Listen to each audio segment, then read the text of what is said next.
I'm thrilled that we have such a diverse and spectacular panel with us here today. Folks with their PhDs from all different areas, humanities, social science, STEM, working in all different career sectors. So you're really going to get diverse opinions on different things about finding non-academic and alternative academic careers. I also think you'll find a lot of similarities in their stories. Even if you're not from a background exactly like one of these folks, or not aiming for a career exactly like one of them has currently, be open to the kinds of things that they say. I think you'll find some really strong ideas and things that you can apply to your own experience if you're open to what they have brought us today. So I think we're going to go right down the panel, starting over here with Mark. And I'm going to ask each panelist to introduce themselves and maybe tell what their PhD is in, and a little bit about what they do now. And these will just be our brief introductions, and then we're going to dive right into these terrific questions. So go ahead. Thank you. Hello, everyone. My name is Mark Weldon. Can you hear me all right in the back? Is it coming through okay? So I got my PhD in environmental engineering right here from Iowa back in '07. I started in '01.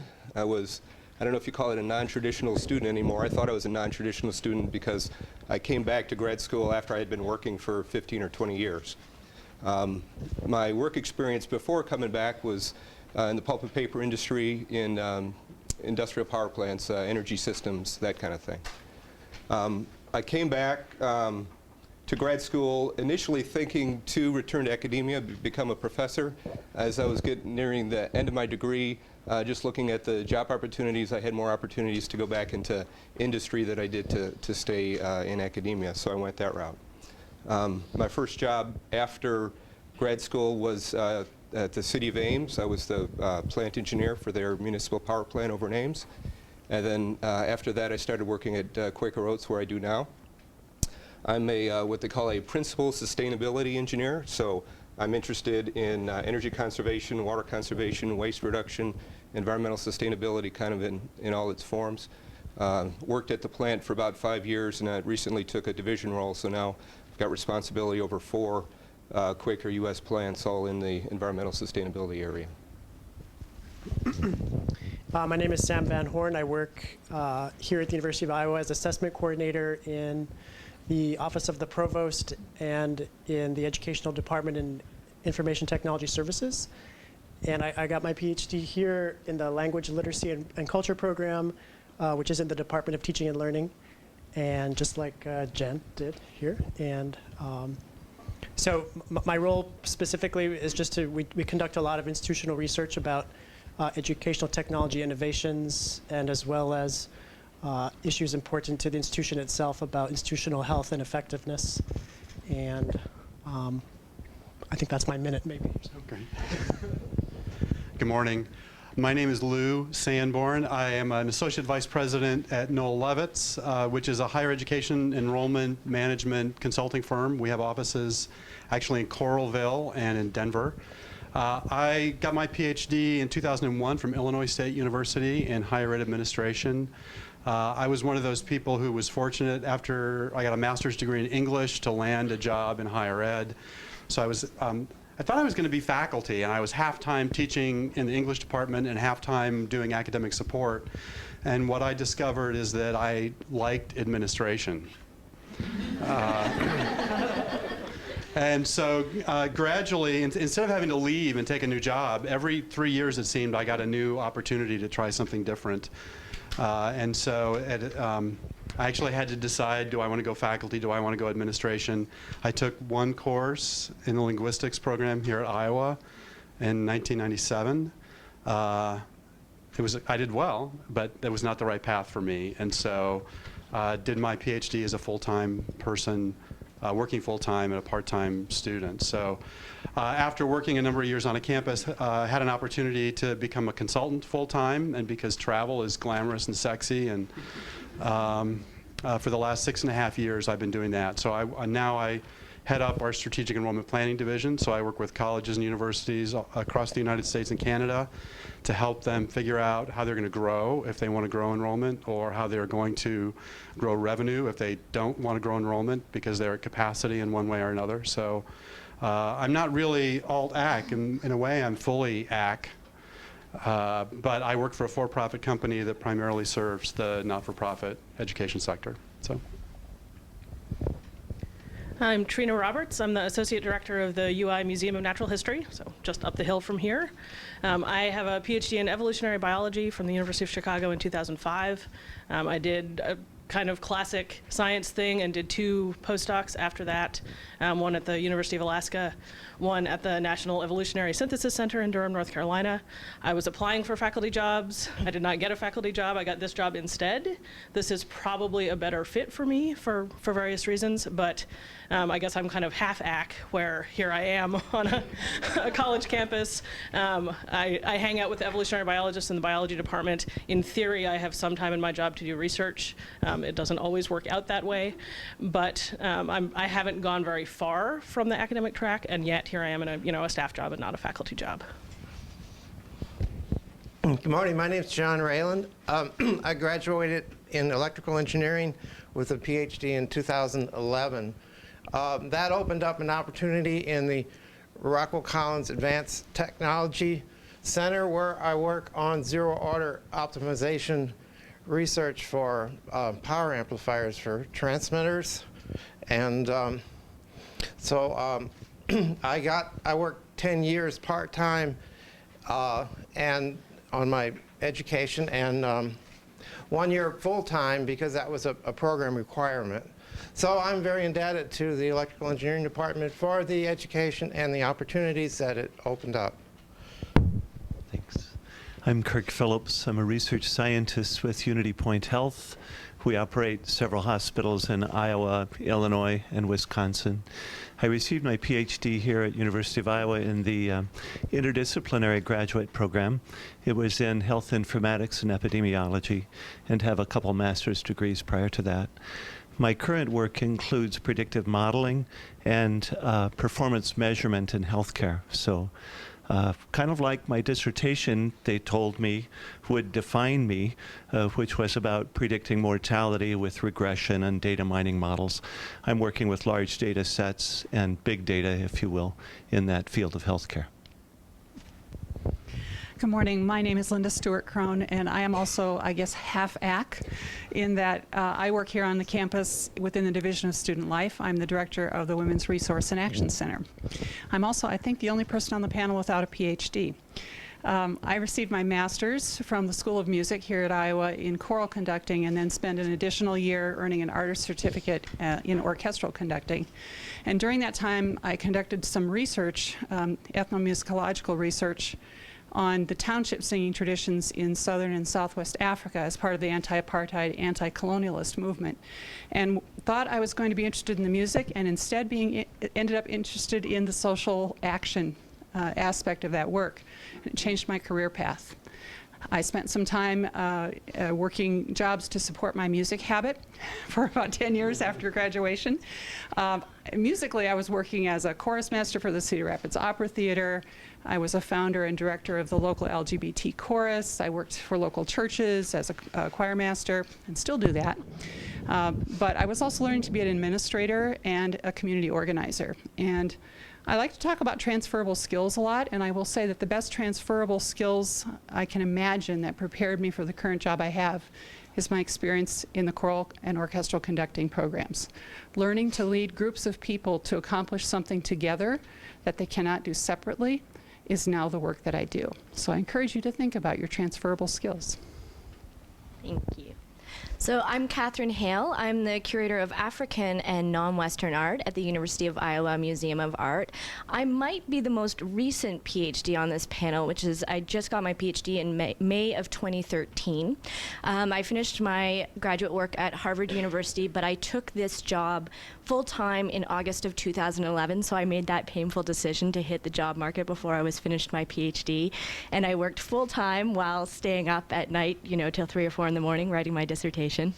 which now in retrospect, being finished, I'm like, no big deal, everybody should do it. But at the time, if you'd have talked to me a year and a half ago, it would have been a completely different story and I would have been pulling my hair out. So take my advice on that front with a grain of salt. It's interesting that I ended up in the museum world because actually when I started my graduate work, I was very sure that I was going to be a professor. I was, thought tenure track position, research institution, that's what I'm going to do. And when I was picking my program, I talked to a bunch of different people, and one of the best pieces of advice I got was that there's this thing that happens in academia where, it's prestigious to get scholarships or fellowships, and one of the things that happens is you apply for those, you get them, great. And what the person said to me was, even if you end up in a fully funded position that's actually, a fellowship where you don't have to work, that can actually be a major drawback because you come out, there's all this prestige around this idea of having fancy fellowships, but you finish and you have zero work experience and you don't actually know what you like or what you want to do. So she said, you need to make a promise to me when you begin your PhD that over the course of your degree, regardless of what kind of funding package you end up with, that you seek out external opportunities. So while I was doing my PhD, I went out and I said, okay, I'm going to curate a couple of exhibitions because art history was my major and that's something that's a potential path. And then I'm also going to teach a couple of courses and do a few other things. And after doing those two, I did 2 major curatorial projects and I was sold. I decided that was what I was going to do because I'd had that experience and I just really liked the kind of collegiality of working in a museum. I really liked the fact that there was kind of an interaction with different background types that I didn't get as much in a kind of department setting. So it's interesting to think about getting opportunities that may set you on a path that you didn't necessarily anticipate. I'm Catherine Cox. I'm the other Catherine on this panel. I got my PhD in history, in U.S. history, in 1997. And I taught for a couple of years and discovered that it was not what I wanted to do, since I had made the mistake that Catherine's colleague had told her not to make. I didn't have any other experience, and I really didn't know where to go once I discovered that teaching was not for me. And I stumbled around for a couple of years trying to figure that out, and then got lucky and got a job in publishing. Legal publishing, actually tax law, to be honest. And I know everybody says, oh my God. It was actually a great job. And that's where I learned a lot of the same lessons that Catherine was talking about, that I really like working with a team. I really like working on something where you get a tangible result within a relatively short period of time. And from there, I got lucky again and got back into scholarly publishing at a small think tank press. And from there, ended up here at the University of Iowa Press, where I'm an acquisitions editor. And I think I have the best job in the world, and I wouldn't trade it for anything. So I'm looking forward to hearing your questions.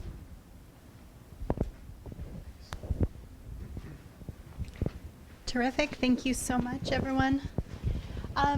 We're going to go ahead and get started with some student questions. We already have a pile forming up here, but before we do that, could I have anyone else who's already written a question, could you kind of hold your card up a little bit so that Kim or Heidi or Tessa could collect it from you, and they'll bring them on up towards me, and I think I'll be able to read all the writing. Should be good. So our first question actually is directed towards Linda. And Linda, we have somebody asking you, how did you start looking for jobs? When you realized that social justice and social activism were your passions, how did you start looking for jobs that would fill that? I think I began by looking for volunteer opportunities in the community, getting involved with organizations on that basis to begin with. It helped me sort of chart what aspect of community organizing or social justice work interested me most. Actually, my first interest in this kind of work was in disability advocacy. And then I became interested in anti-racism work and spent quite a bit of time working with organizations on those fronts. I came late to the work that I'm doing now that focuses more on gender. But I could not have made that decision without first having put my toe in the water, so to speak, in a number of different organizations.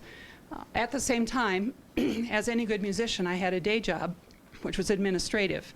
And when an opportunity came up to work in a paid capacity for an organization doing social justice work that needed a good administrator, that was my entree into paid work in the area. And that's what led me to where I am today. I've been in my current position now for about 5 years. Okay, we've got a couple more specific questions, then we'll have some broad questions for the whole panel. This next one is directed towards Mark. Mark, how receptive was Pepsi Company, Quaker Oats, to your PhD? Did you sell them on the degree? Did you hide it and highlight your past work experience? How'd that go? I didn't hide it. I certainly downplayed it, I think might be the best way to put it. My previous work experience is really what got me the job at Quaker Oats. You know, most businesses don't look for PhD people unless it's for a rather specific niche kind of job in R&D or something like that. So for me, it didn't necessarily help, it didn't necessarily hurt. But I think once you get a job opportunity like that, then it turns to become an advantage because you're already there. You know, if you do well and they respect what you do, then the PhD becomes an additional differentiating point that really can open up some other things for you. So I guess in the business world, I would say don't hide it. Maybe don't talk an awful lot about it unless you're specifically applying for a job that requires a PhD or there's an obvious fit there. Great, thank you. Our next one's for Trina. What background besides science courses would you recommend for positions in museums? What types of positions in museums are available? And actually, I'd like to direct this to Catherine too. So maybe the two museum folks could talk a bit about that question.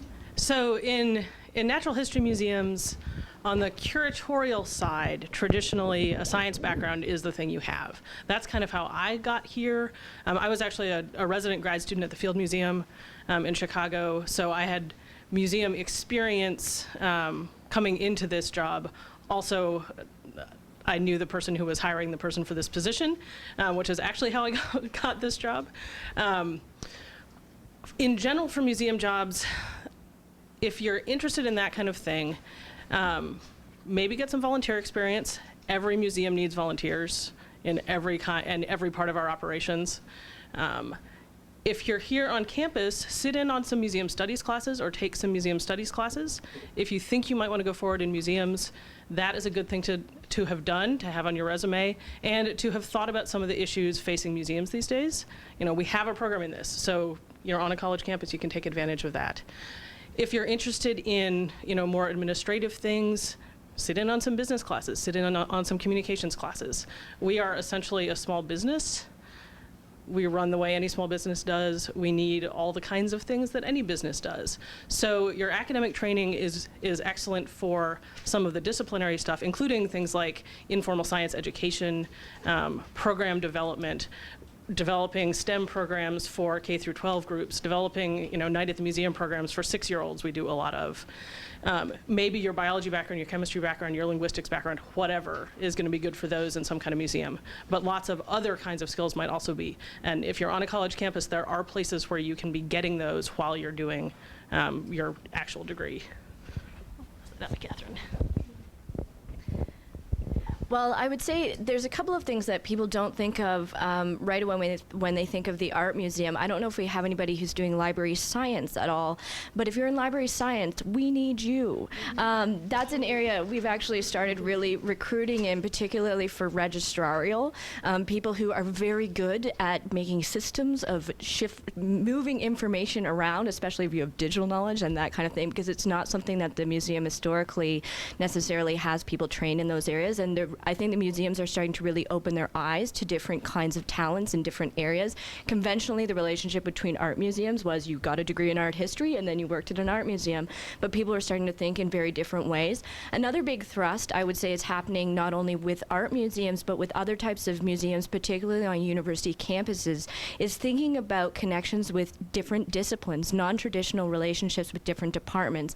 And a big position that continues to be advertised across North America and even more broadly is positions like Curator of Academic Affairs. And that's a position where some of the things that you would be focusing on would be trying to develop relationships between the art museum and the wider community. So departments like engineering, departments like political science, people who, again, there was a long association between art history and art museum, but now they're really trying to think about situating museums really relative to a wider range of disciplines. So even if you're not an art history major, it's something that actually you could really sell to your benefit as well in thinking about those kinds of positions. And I'm going to pass it to other Catherine who'd like to add. I just wanted to add, as someone who got a PhD in history, a lot of people told me with great confidence that I could get museum jobs or archival jobs because historians work with museum materials and archival materials, and that is not true. Those are museum jobs, archival jobs are highly skilled, specific jobs, and every job description that I read in those fields said you have to have work experience, you have to have training in these fields. It's not enough to know a lot about the past to work in a history museum. So if that's an avenue that you're interested in exploring, I'd just like to reinforce what Trina said. Take some courses, do some volunteering, get some work experience on your resume that's actually relevant to those jobs. And we have plenty of internships at the Art Museum. I'm actually going to go back to Catherine Hale. We have a question about maybe your motivations and also how you were able to get your position while still in your PhD. I knew this one was coming. How were you able to land a position while still doing your graduate work? Were they afraid that you would drop out of your program? Was your employer afraid you would drop out of your program? My employer or my department? Because there you go. Both of them. Well, and it's really interesting. That's something that I found in my department. It depended on your advisor, sort of what the range of, and I'm talking about my department in terms of where I was enrolled as a PhD, what the support was. There was some professors in the department who staunchly refused to support their graduate students applying for external positions. There were other, like my advisor, who are aware of the fact that the job market is very challenging at the moment. And if a position comes up that's really exciting and interesting and fits well with you, there's ways to make that work. So I would say on that front, I was very fortunate to have a very supportive advisor and a supportive institution that made it possible for me to do it. On the flip side, again, I was really fortunate. My employer and the director of the Art Museum, Sean O'Hara, was very supportive of me in finishing my PhD. Actually, as part of the job negotiation, one of the things that we talked about is I said, listen, I have to finish this PhD. This is extremely important to me. I'm not going to be one of these people who, takes a full-time job and doesn't actually ever finish. So these are the things that I need in order to make sure that happens. And one of the things, for example, was I needed to return. I do my fieldwork in West Africa in Ghana, and I said I needed to return to Ghana for at least a 5-week field trip. And I was fully supported to do that. While being in my full-time job, I was able to return, and I just combined it also with work that I was doing for the museum too. There's a lot of kind of fluidity between those two things. So as well, it served my career and it served my finishing my PhD, but at the same time, it also served the museum. So there's ways to kind of make that work. Thank you. Our next question is sort of for the whole panel here, anyone that wants to speak to it. What role did networking take in your current position? How important was networking? How did you build those networks? How did that help you get to where you are today? In healthcare, it's very much an interdisciplinary or interprofessional sort of work right now. With the Affordable Care Act and with hospitals and physicians and home health care places, sites of care working across a continuum of care, this notion of networking has been important to not only apply my research studies in predictive modeling in those different settings, but also to explain it to physicians and hospital administrators and patients. So networking not only helped me land my current job, but it's critical to be able to communicate and work with those different occupations in the setting. I want to add a little bit about networking, not about how I got this current job, but how I got my previous job, which was my first job in scholarly publishing. And I both want to say something positive about networking and something negative about it. The positive part is that I learned of my previous job through an old friend from graduate school. He had been hired as director of a small press. He was looking for an editor. He encouraged me to apply. That's how I got back into scholarly publishing, which is where I really wanted to be. On the other hand, a lot of that relied on luck. I didn't know that he had changed jobs. I didn't know that that's the direction I wanted to go in. In a lot of ways, I got lucky, and I just want to encourage you not to rely on luck, that this is something you should actually work at. Keep in touch with people, keep your eyes open to where people are that you may know, even if all you're going to do is, send them a request to connect on LinkedIn or something like that. It just really helps to keep your eyes open. Networking doesn't have to mean pushing yourself on people who don't want to know you. It can mean just simply being aware of where people are that you knew in grad school, that you studied with, or something like that.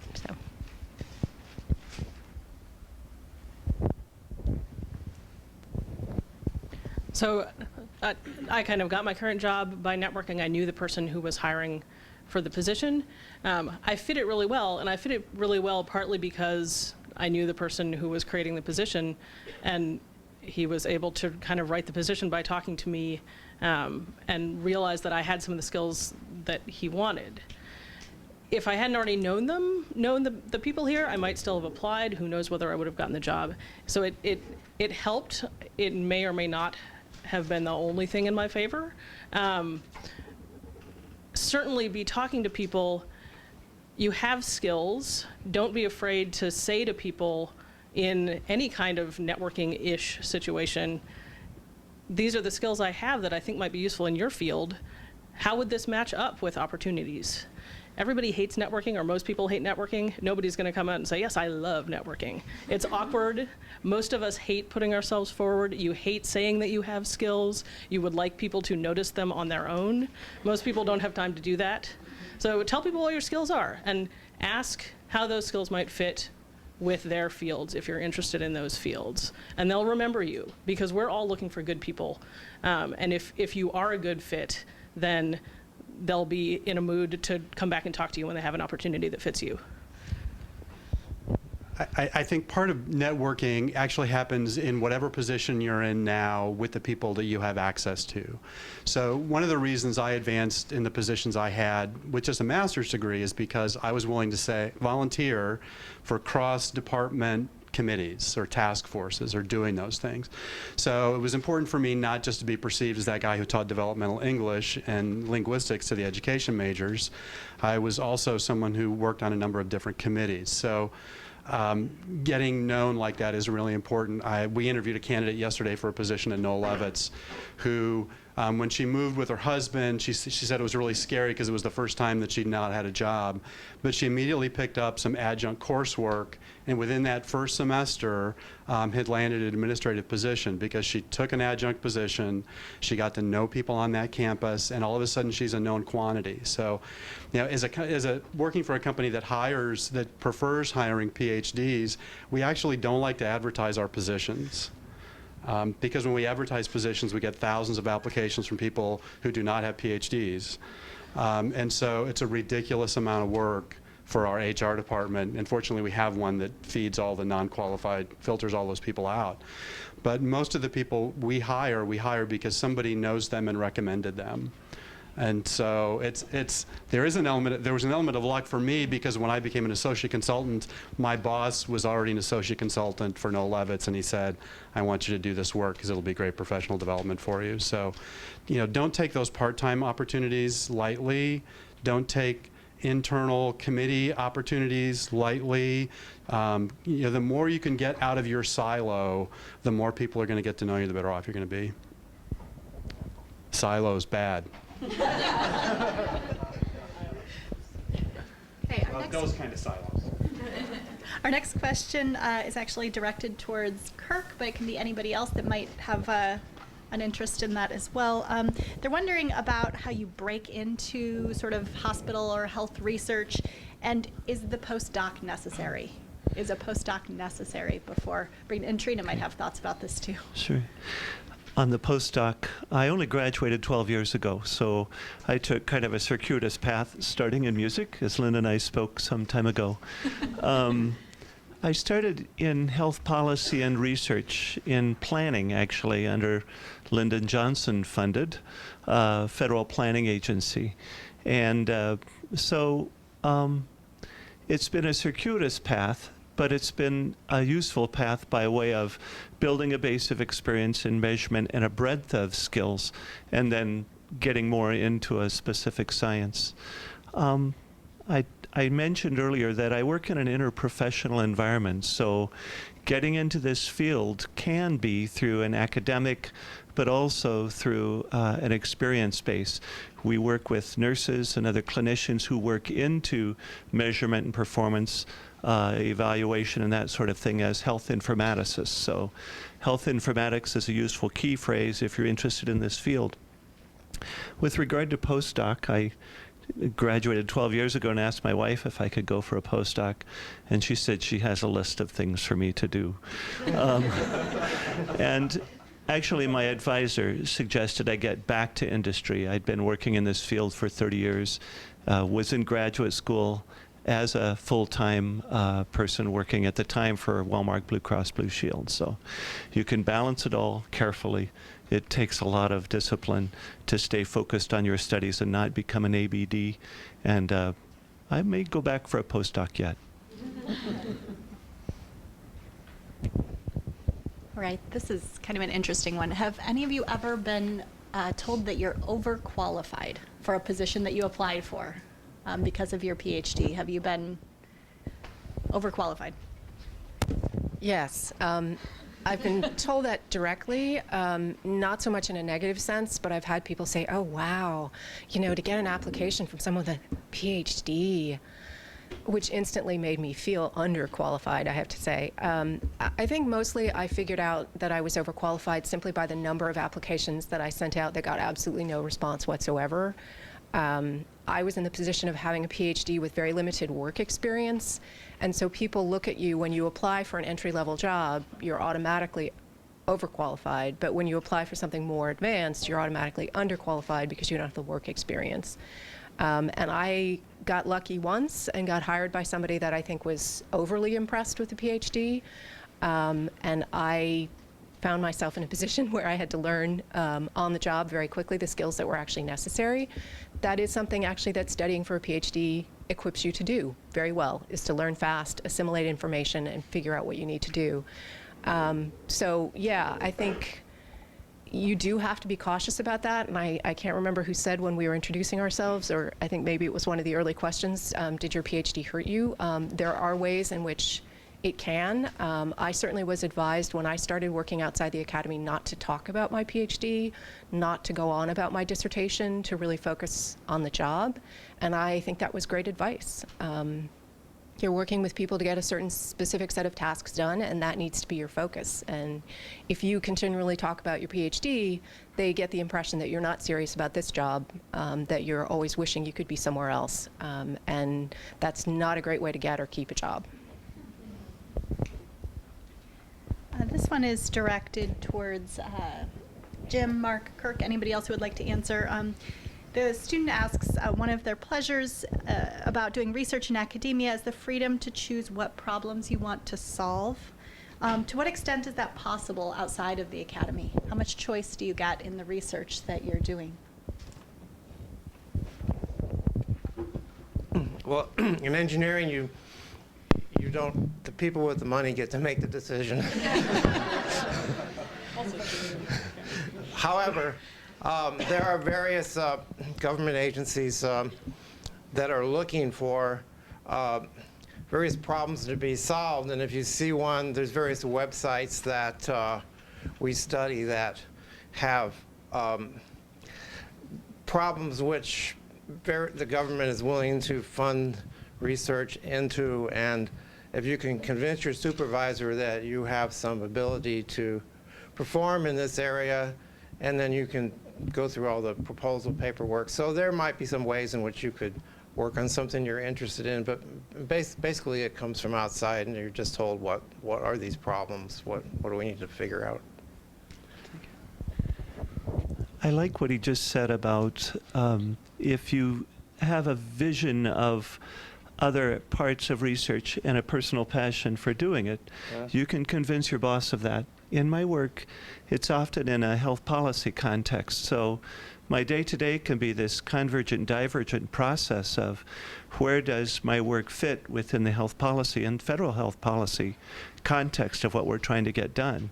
And that helps make a fair case. So it's like a needs assessment within your own company. You find what is not being addressed well in a policy context or in a direction of our company, Unity Point Health, and make a case to your boss. You can also do things on the side. I think many of you know within grants you can start working before you even apply to the grant, and you can refine your specialty or experiment with another specialty where you can apply your skills and science to do that. And once you have a little bit of a pilot sort of set of data and experience with it, you can also pitch that to your boss. So I think a healthy workplace is not only one that creates a good fit between you and what the company needs to do, but also gives you some latitude in creating your own space and experimenting with new spaces about what your training and interests lie. I have a related question, and this is, do any of you have outlets for teaching? Are you still able to teach? And in what way does teaching sort of become part of the job that you do now? So again, I'm on this campus. I'm still pretty close to the academy. I teach at the moment every other year in the Museum Studies program. I teach a course on using natural history museum collections for research, which is what I do as a scientist, so it's a fun class to teach. And I've guest lectured in museum studies classes, biology classes, environmental science classes, maybe some others that I'm forgetting. Lots of opportunities are out there, but you may have to push to find them rather than waiting for somebody to knock on your door. But if you know that that's something you want to do, there are adjunct opportunities, there are probably opportunities through community colleges, there are K through 12 opportunities, outreach opportunities, lots of things like that. Online opportunities, yep. I do have lots of continuing opportunities to teach in various ways. One of which is that I still continue to conduct ensembles, and that's teaching all the time. And probably the greatest opportunity I have in my work here at the university is as a preceptor or internship supervisor for graduate students from programs as diverse as social work, public health, and higher education. I have the opportunity to work one-on-one with students, which suits well the teaching style I learned in music as an applied music instructor, teaching private lessons. Working with students as they're developing, from making that progression from student to professional, guiding them with career advice, with tips, with helpful information, also paying attention to the quality of their learning.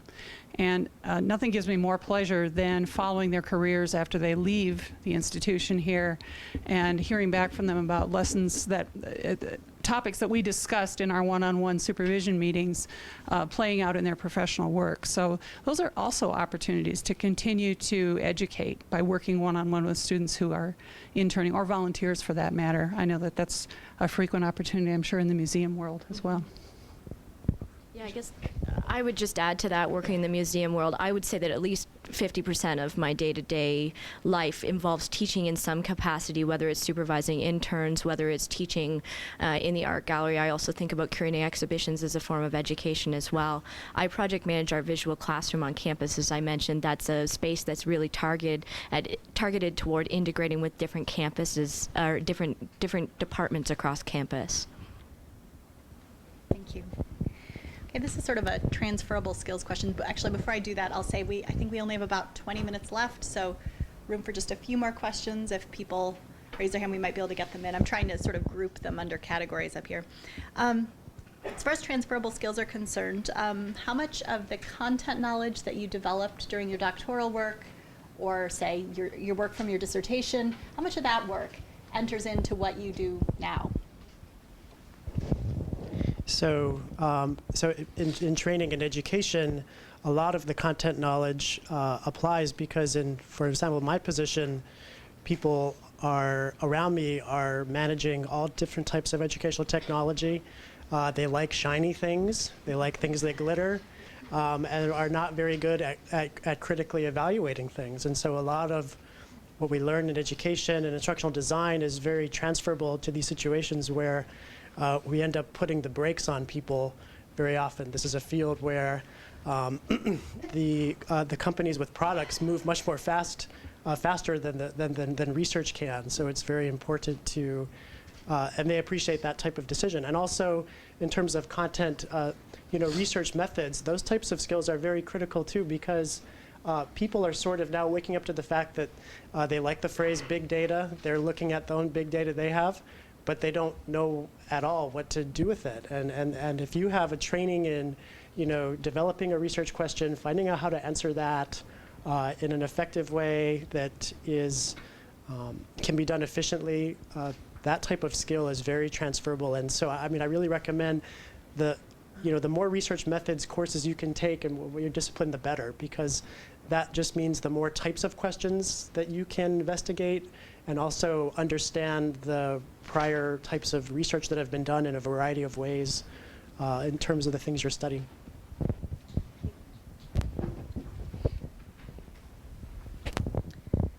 My background is in history. I got a PhD in history, and part of what I do as an acquisitions editor is acquire in a couple different areas of history. So there's a lot of direct transferal of the content of my graduate work there. That's often the case if you go to work as an acquisitions editor at a university press. They're looking for people who have subject expertise, but they're also looking for people who can be generalists, which is not unlike a lot of teaching faculty positions either. So I also acquire for lists for areas where I don't have direct knowledge. But I think one of the things you should keep in mind is that studying for a PhD really equips you to gather, synthesize, and absorb large amounts of information quickly. And that's a really valuable skill. And you can apply the kinds of questions and methods that you learned in one area to another field to very quickly master it, not as a practitioner would, but as someone who understands some of the big questions and how a field might operate and how to help other people develop projects in those areas. I have a question here about work-life balance. Actually, this is a concern that I hear all the time from graduate students. They're really concerned. They watch the way this goes down in their departments. They're wondering about what your work-life balance is right now and how you might view it as compared to what it would be as an academic. I spent 85 nights in hotel rooms in 2013. But for me, I think one of the things that I don't know that we've really touched on is the difference between the not-for-profit and the for-profit sector, because I think the pressures are really different. I mean, if we were to talk to some of us by those divisions, I have very specific performance metrics that I have to meet on an annual basis, and my compensation is partly determined based on whether I meet those performance metrics. That said, I have 100% of control of my schedule. I can tell you when I'm going and where I'm going. I'm home for my kids when my kids want to be there. It's really hard to balance that because I'm on the road so much. And I know what those expectations are. But I think any of us, if we know that going in, we can find, I mean, you have to build parameters, you have to think about it, you have to strategize as much about work-life balance as you do about others. Depends on how your performance is measured. This comes up a lot in my family. I think the great thing about being a staff job is that at 5 o'clock I go home, and if I'm running procedures, I have to stop the procedures because I have to, my daughter, if I say to my wife, I have this, I'm running this procedure in SAS and I can't leave it, well, my daughter still needs to be picked up from daycare. And so there are these very, defined boundaries. But there's also flexibility because, for example, in applying for, if I'm applying for an NSF grant, that type of work, there's an understanding that that's going to be like an 8 to 10 type of job for a while. And so there's going to be times where, because of those deadlines, because of that nature of work, that does put some strain on our family. But we talk about those things in terms of, this is a major type of award. It would be good to apply for this. It means 10-hour days for a while. But it is also good that, I do appreciate that, in being a staff person is that, because the problems that I'm investigating, I could stay there all night long, but they're not going to pay me anymore for staying all night long, unfortunately. So if if you're thinking about going a non-faculty route because you think that's going to automatically be 9 to 5, stop thinking that. If you get a job where you care about what you're doing, where you're answering emails from your phone at 8 in the morning and 8 at night, that is across the board these days. I work 50 to 60 hours a week at the moment just because we've got some big projects going on.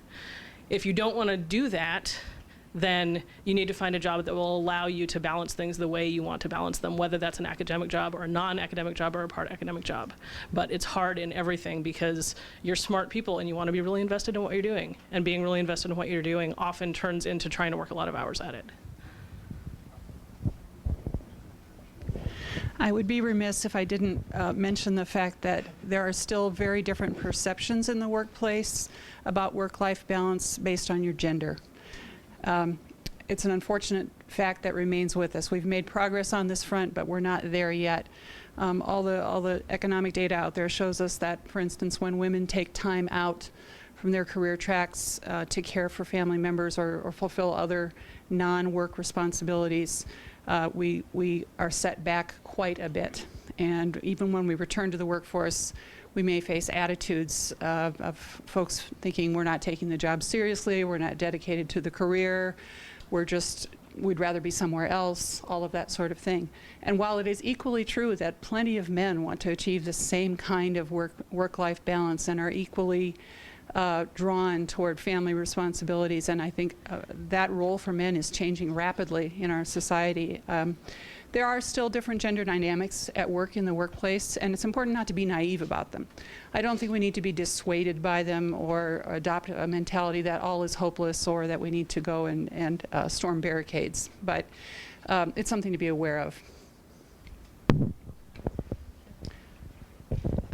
I'd like to say that one of the things I do like a lot about my job as an acquisitions editor is most days I do work about 8 to 5. And that for me is important. I do like to have time that I can call my own. On the other hand, I'd also like to address a question that hasn't come up, but that Jen warned me might come up, which is, especially for people in the humanities, if you continue to do research in your field when you're in a position where that's not part of your job, there's your weekend right there. That's what you're going to spend your weekend and evenings doing. That's what you're going to spend your vacation time on if you're serious about pursuing that research, which on the one hand is great. You can't do that in a lot of fields in the sciences because you need equipment and lab space and things like that. But it does take a lot of determination and a lot of self-discipline if you do want to go that route. And then also, in my experience, frankly, the more that you're in a job that you enjoy, the more you do want to dedicate time to that. And I still do enjoy my weekends off, but I won't have a weekend off between mid-March and the end of April this year, simply because of conference travel and commitments like that, frankly are a great part of my job and that I enjoy quite a bit, but still mean that I don't get a weekend off. So, it is a balance, and I guess I just want to reiterate what someone else said, which is that you need to know how that's going to work in the kinds of careers you're interested in and figure out how best to manage those things. I'll pick up where Catherine left off there and say, is there anybody else that would like to speak to the either scholarly work, publishing work that they do outside of work time or inside work time? I guess, yeah, the great thing about, I gave a conference presentation last weekend for something that my boss does not care anything about, but it's very rewarding, and it is someone else said that it's able to negotiate to do some of that research. And one thing I've done is also keep in touch with the people on my committee and to continue to collaborate with them on writing and research and those types of projects. It's one thing I realized was that once I graduated, it didn't mean that I had to say goodbye to the people that I worked with, and that we could continue to work together and investigate problems and that are very interesting. And there's many. One of the questions that we were given was in terms of participating in those networks, and I think it's just people had talked about being very upfront and looking for those collaborations and looking to say senior people that have been funded, are there still projects that perhaps I could work on with them, and being upfront and doing those things, is that's still and in terms of at least in higher education, in my office, I'm not sure for other people, but they want external funding for the department just as much as academic departments do, and I'm told to apply for external funding just like my wife is told to do this too. And so part of that means if they ask me to do that, then I have to say, well, then you have to there has to be time for writing and have to do those things, because external funding just doesn't appear on trees, and as much, especially in this climate. I was fortunate enough to have a book published after I got my degree, not based on my dissertation, but based in my field. But that was totally off hours kind of thing. That's the evenings and weekends, of the writing to get that done. My current employer, does give time if I'm going to go do a book talk or something like that. But it's a relatively minimal amount of time. In the business world, scholarly publication, isn't a priority. Again, as I said before, though, it does differentiate you. So there's lots of people in my organization know that I've written a book, and they think that's a pretty cool thing. Again, it doesn't have much, business application, but it certainly makes you stand out. And that's always good from a networking point of view, that people in your organization know you and know that you've done some things, above and beyond. So we have another family-related question, or strategic question, I suppose. What strategies did you use when looking at early job opportunities to incorporate, if there were other responsibilities in your life, incorporate the work of a significant other, if you had any care to do for older parents, perhaps you need to stay in a certain geographical location. How did you incorporate that into your job search, and how did that shake out, I guess?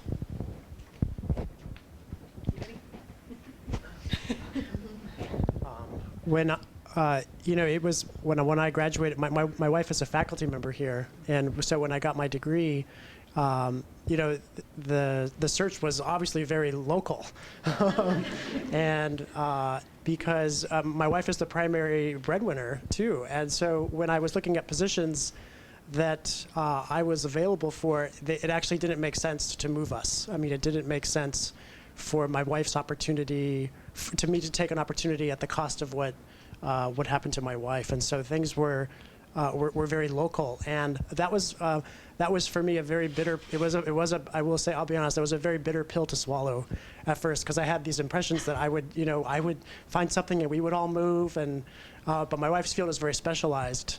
And so there aren't programs around the country in all these places like in my field there is, and so there's been a lot of discussion that's been ongoing about, well, if we were looking for different things, where would, she listed the states and the places where there were jobs in her field, and I had to pick ones that matched, and I mean, what's worked out here was better, but it was a lot of communication and a lot of. At first, I think it was very humbling at first for me, but in the end, it's been very rewarding to do this. And people have talked about gender or stereotypes or things just about this, and this is something that's really has become very important in our families, because my wife is a researcher and when she's applying for grants or things like that, I'm taking my child away, and people are always congratulating me on how, look at you, support you, wow, go dad. And my wife never gets that. No one ever says to my wife, what a great mom you are for doing it. And so it is really important for me I do want to support, my wife and her career, and it has meant, really being very open and discussing, if we're going to do a search, it has to be done together, and we have to talk about what would work for both of us. And my situation was interesting, because the opportunity for me to go to work as a full-time consultant meant that I could work out of the house. And so that was huge, because my wife did not want to move. She teaches at St. Ambrose, and she loves her position and her colleagues, and so that was really important for us. Now, the flip side of that was, we didn't want to move our middle schooler, and so, but then I was gone 3 nights a week. So it definitely put lots more pressure on her. There were times when she really felt like a single parent, even though she wasn't. So there were trade-offs. We were able to stay in our home and keep our kids in the schools where they were, but it put a lot of extra pressure on her just because of the nature of my work. I was not in that position. I've had a lot of flexibility to move around the country to take the jobs that I want to take. But obviously, I know a lot of people who've been in that position. Lots of people in my cohorts in grad school and postdoc. And in terms of strategizing, for all of you, if you think that maybe your major advisor is not going to be sympathetic to something like that, make sure that that there's somebody else on your committee, somebody else in your corner who is sympathetic, who knows what your situation is, who's willing to help you work out strategies. Don't hide it from the people who are helping you get jobs. Make sure that they know what your constraints are. It is perfectly okay to have those constraints and to be working them into your life. Don't just try to pretend that you're applying for jobs across the country and then just kind of don't do it because you think that that's what your advisor expects. Make sure that those people are helping you get the job that's right for you, and find the people on campus, in your department, whatever, who are going to help you do that.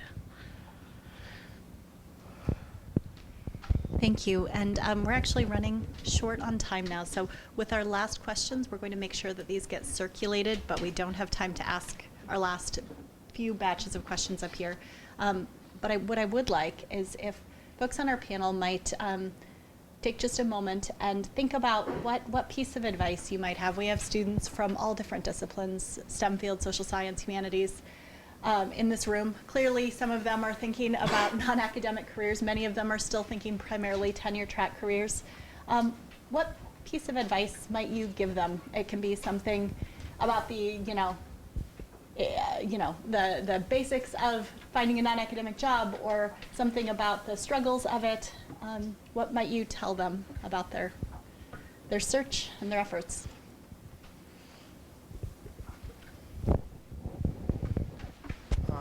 I think one of the best things I did that helped me professionally was to get in the habit of establishing a writing life, because that's definitely something that has helped me just to keep on being productive in ways that helps me in my job and in my field of research, and also just to carve out that time, and then carve out and set aside that time for the search process, because it's time intensive and things fill it up. But if I carve that time into my schedule, it makes sure that I'm going to do it. I would say try other stuff. I mean, none of us know where our path is, and we sometimes think, I'm going to do a bachelor's degree and a master's degree and a doctorate, and I'm going to become a faculty member, and there's the path. But I had no idea that there were jobs in administration or other things that were aligned with that. But I had opportunities to try stuff, and I tried stuff, and so the path is, you just never know. So take risks, try stuff. I would say be honest with yourselves about what you like and don't like about what you're doing right now, and what you see as what the faculty life is. There's nothing wrong with deciding that it's not for you. That doesn't make you a bad scholar. A lot of faculty who did this and became faculty are going to think of it that way. Don't listen to them. There's a lot of really hard things about being tenure track faculty, and there's a lot of really good reasons not to choose that.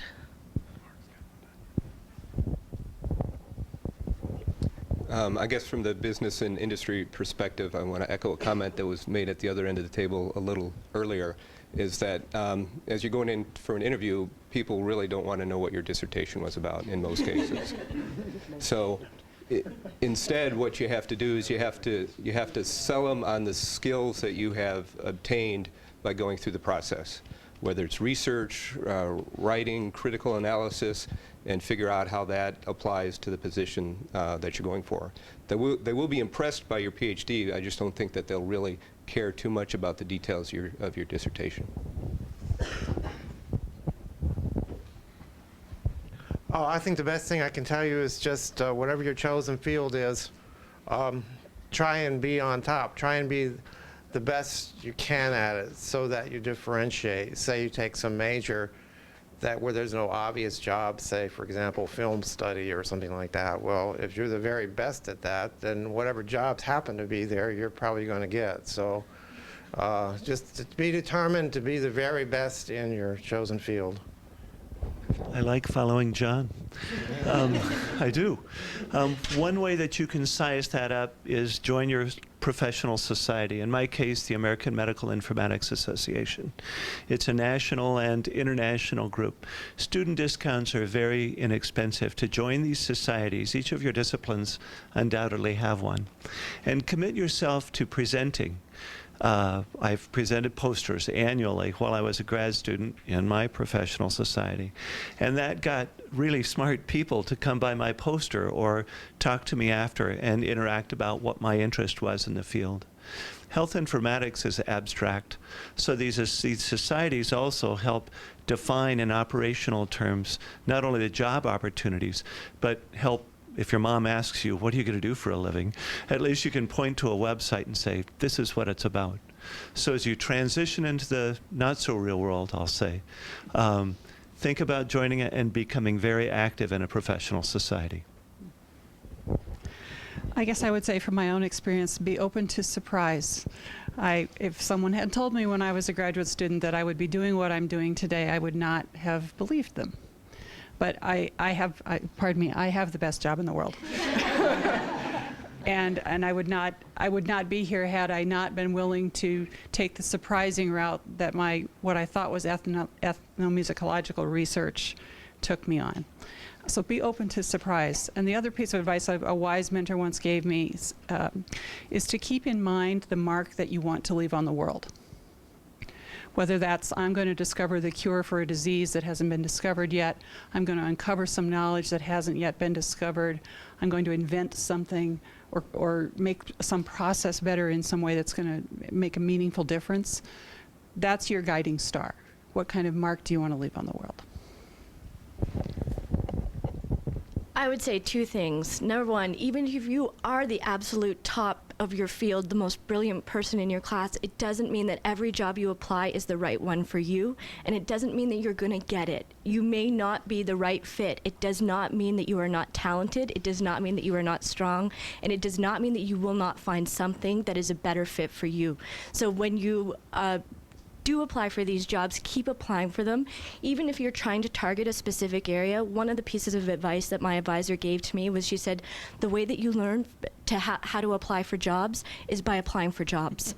So one of the things to keep in mind is that even if you know that maybe you're not absolutely certain about moving to a new geographic location, the exercise of going through that process, the exercise of going and interviewing and talking to people who are in your area of interest, it doesn't mean you have to take the job. It doesn't mean the job will be offered to you, but you may find, strangely enough, that even by applying for a job in, let's say, Colorado, you meet somebody who down the line you end up with a job in Iowa. So keep those things in mind, that it's a process and that it is not a comment on your quality if you do not get the job, that there are many different things out there for you. I would say the thing that I loved most about graduate school was being in the company of like-minded geeks. There were people who were actually passionate about the same things that I was passionate about. And that's what I was most afraid of losing. When I made the decision to leave academia, I thought, I'll never have people that I can really talk to about this again. I'll never find anybody who thinks this is as interesting as I do again. That's not true. Obviously, I'm half ACK, as Trina said. I'm back in the academy in ways that I find very satisfying. But there are one of the things I learned on one of my first non-academic jobs was that there are lots of smart, interesting people out there. They're passionate about different things than I am.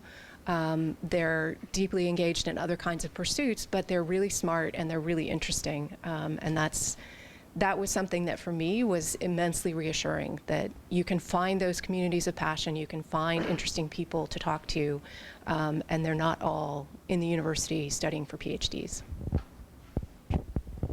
Okay, that actually concludes our panel. I do want to thank everyone that was up here. I have to tell this room that when I reached out to this group of people, I didn't know what, I didn't know what to expect. I kind of wrote them cold emails, things like that. Every single person on this panel jumped to come at the opportunity to come here and talk to you today. So thank you so much, all of you from the bottom of my heart.